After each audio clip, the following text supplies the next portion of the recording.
ជ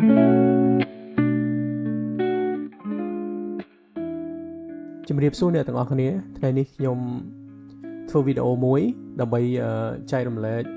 ហើយនឹងសកម្មភាពខ្លះៗពាក់ព័ន្ធទៅនឹងការតែងនិពន្ធនៅក្នុងបន្ទប់តែងនិពន្ធរបស់ខ្ញុំជាធម្មតាខ្ញុំប្រើត្រាំផេតនេះដើម្បីបង្កើតជាចង្វាក់ស្គរឬក៏ simple ដែលពេលខ្លះយើងហៅថាជា beat មួយវិញទៀតខ្ញុំមាន piano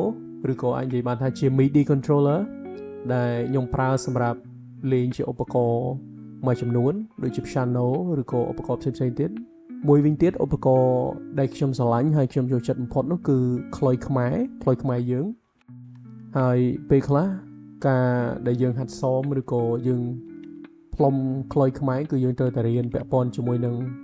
ការដកដង្ហើមនិងការប្រើសំឡេងឲ្យបានត្រឹមត្រូវជាពិសេសគឺយើងត្រូវតែហាត់សមពាក់ព័ន្ធជាមួយនឹងការមើលអក្សរភ្លេងដើម្បី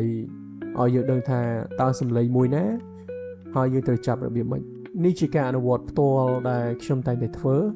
ដើម្បីគ្រប់គ្រងខ្យល់ដង្ហើមនៅពេលដែលខ្ញុំផ្លុំខ្លុយ